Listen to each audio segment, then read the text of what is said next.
What up, y'all? It's your man, Abuamerican.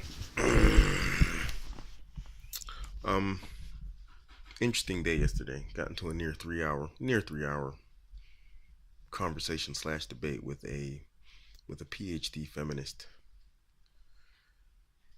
Let me just say, first and foremost, this individual should get their money back. They spent too much money.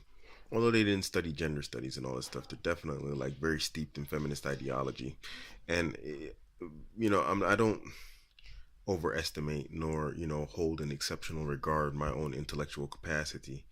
But I spent 2.5 hours just basically mocking, sarcastic, and using sarcasm and jokes to completely defeat a person's life ideology. I didn't even have to argue seriously. That's how simple I found it to just completely deconstruct and destroy this person's argumentation. They said you gave me a lot to think about and I have to really reconsider some stuff. They might have just been trying to be polite, but I don't know. But for sure, you could see that I kind of like broke something inside. So maybe they were telling the truth. I don't know. I don't care. I'm not ego invested in winning every argument I come across. So, although it would make me feel good to like be able to say that, I made feminists give up feminism. Anyway, on to the salient points of the entire conversation. Since it was such a long conversation, I just wanted to cover the salient points of the conversation where he spent the most time. That's gender as a social construct. Patriarchy is and always will be the primary default setting for humanity. People are largely conservative, and people are largely tribal. Now, gender is a social construct. The basic argument was this. She's coming from the point that, gender is a social construct. And anytime you think of something, it automatically becomes a sort of construct. So I brought in a counter argument, the scientific process. And I was like, scientific process is not a construct. She's like, yes, it is, because, you have to think about it, and therefore it becomes a construct automatically. I'm like, oh my God, this is crazy. I'm like, scientific process is when you can like repeat something over and over and over with consistent, results. I was like, so, I'm like, cold is because we were outside, and I was like, cold is a reality. It's it's a scientific reality that lower temperatures makes your body feel cold for whatever reasons, because it saps energy out of your body. And they're like, yeah, but that's a construct, because what's cold to some isn't cold to others. I'm like, yeah, but we can't use like epigenetic development, and adaptation as an example. So anyway, we went back and forth like this. So one of the points that I used was that gender is not a social construct, in the sense that you can look in your pants and you can see your bits and your bobs, and I said, gender is actually biological. It's not a social construct. And that heterosexuality, because she had a problem with me like finding homosexuality to be abnormal and, out of the ordinary for human behavior. Slightly interrupted there. And that homosexuality was abnormal. And so I brought like basically the statement that if whatever country you travel to globally, what is the standard for relationships and reproduction?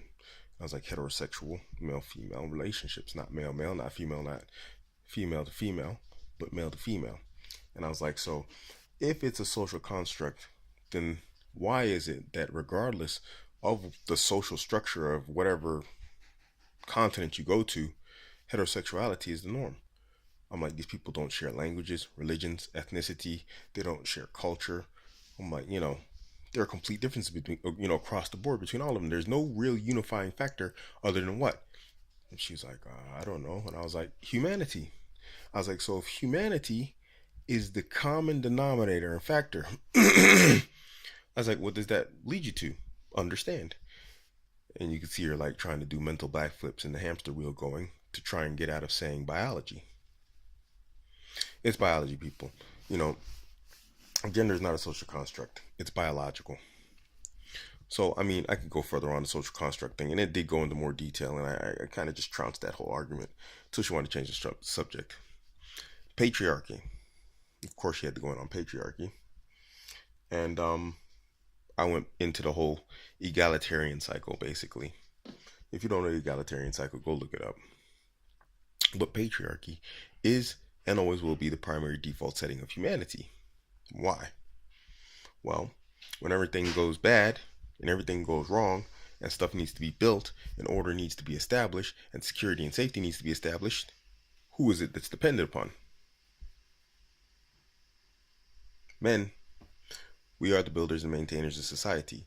And when everything falls apart and the mad rapist, axe murderer neighbor guy is out there killing people and hacking them to pieces and grabbing women and raping them, who do you need to protect you from him? You either become his concubine and by default are protected by him, or you pick somebody who that guy won't mess with, or someone who can trounce him and beat him but has higher morality. Now here's the thing.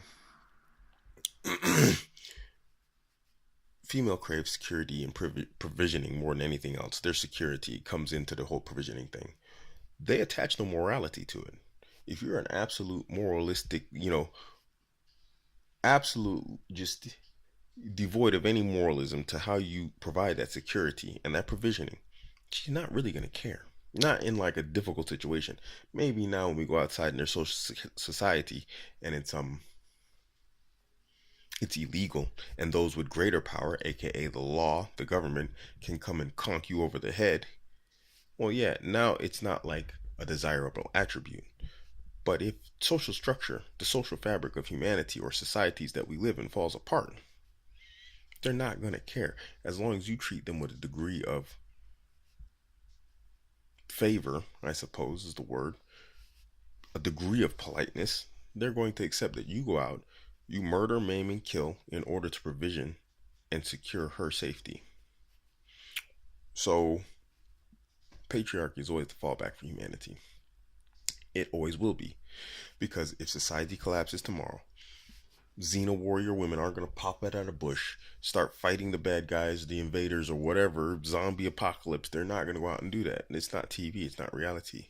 All these hardcore feminists, all these, we even talked about what these people? Transgender people. They're going to disappear like that. Because if you're transgender, you're going to pick a side. You're going to pick either I'm a female or I'm a male, and you're going to act accordingly in order to get security. If you're a male, you're probably going to go back to being masculine so you can protect yourself, because no man's going to have a need for you. No heterosexual man with any sort of strength and ability is going to have a need for a transgender individual in his tribe that's used to protect themselves mutually. Where does that fit in? Transgenderism and all this stuff and homosexuality, these are all luxuries of modern society. These are luxuries provided to them by the security and the safety provided from what? Patriarchy. Because patriarchy built it. Because when things go wrong, men sort it out. We always have, we always will. People are largely conservative. And that came into the whole homosexual conversation. And I talked about like why Trump got elected. They were all, oh, Trump, oh, the world, and blah, blah, blah. I'm like, Trump got elected because the world is largely conservative. I was like, they don't go out on the streets and protest it and we want gay rights or conservative rights and this, that, the other. No, they just are. They are largely conservative. And when you look at the behaviors and the mannerisms of people in society, they largely do not partake in liberal activities and beliefs. They're not, you don't see streets and tens of millions upon millions of transgender homosexuals running around the streets of any major city in the world. Even in so-called gay mecca capital cities. It's just not the norm for humanity. Humans are largely conservative in their behaviors and beliefs. And the liberal left has pushed so hard for so long that people are sick of it. And this is the backlash. Just like red pill ideology is a backlash to feminism, conservatism is a backlash to liberalism. And that's why I was telling her, I was like, the European world is turning to the right because they're sick of liberal left. I said, in America, turn to Trump because they're sick of the same old of the liberal left pushing so hard. Now we have the right, the alt-right, we got this, we got that, and all these different movements. It makes perfect sense. People are and always will be largely conservative. And we also talked about reality and just imaginary unicorn thinking.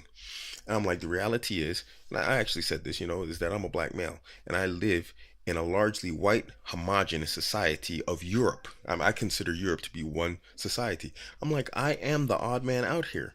And it's like, and as much as I'd like for people to judge me by the content of my character, the first thing they see when I walk into a building or a room is a large black guy. And I don't really fit in that homogeneity of that society. That's the reality. Now I need to act accordingly. That means there's some places, yes, I can't go. That's really true.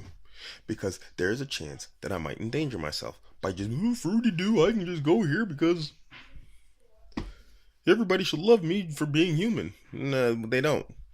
Because people are, coming into my last point, largely tribal. And what are those tribes based upon? They're usually based upon ethnic lines or religious lines. For me, it's religious. There's no real ethnicity in it because Muslims were supposed to be based, unified upon religion. But even when you look inside the religion of Islam, the Arabs love the Arabs and they hate everybody else. The Asians love the Asians and they hate everybody else. And these ones are on that when it seems like the black people are like sort of in flux with the white people. We just sort of like bounce around and we're just ping pong balls. But everybody loves white people. And the Asians and the Arabs, they worship them probably more than they worship Allah. Allahu Ta'ala Alam. May Allah protect them from shirk. But they just love white people. They've got like inferiority complexes. So brothers who are white, they tend to fit in everywhere. Alhamdulillah for them. I'm not hating on anybody. So that was basically the entire conversation. Now, I wish I could have recorded it because I really did a good job. I felt really good because I just cracked a bunch of jokes. It was really sarcastic. Shit lording, I think they call it, is what I did the entire conversation. And, she was literally like, I'm depressed now. I guess I triggered her. It felt good anyway to just beat up someone with a PhD. I don't know why. You know, someone who's supposed to be like the apex of human knowledge and in our societies and cultures, the person with the PhD is the apex, right? They've studied and studied and studied more until they get the title of doctor. And here I am, just regular old me, average dude, couple of years of reading, watching some YouTube videos, and I just beat you around the head and the neck brutally. Society, you can't tell me we're not heading towards a collapse if this is the apex of human intellectual thinking and knowledge embodied in a human being who can't out debate me. There's guys online, I can't out debate them. They're just good like that. And respect and props to them. But PhD, you're walking around with the doctor title. It's bad. It's bad. Anyway, I should really start recording this stuff. I just thought it was interesting. I want to share those basic points. Nothing interesting in this video. This is your man Abuamerican. Catch my Instagram, Twitter, and Facebook. All at Abuamerican. I'm out.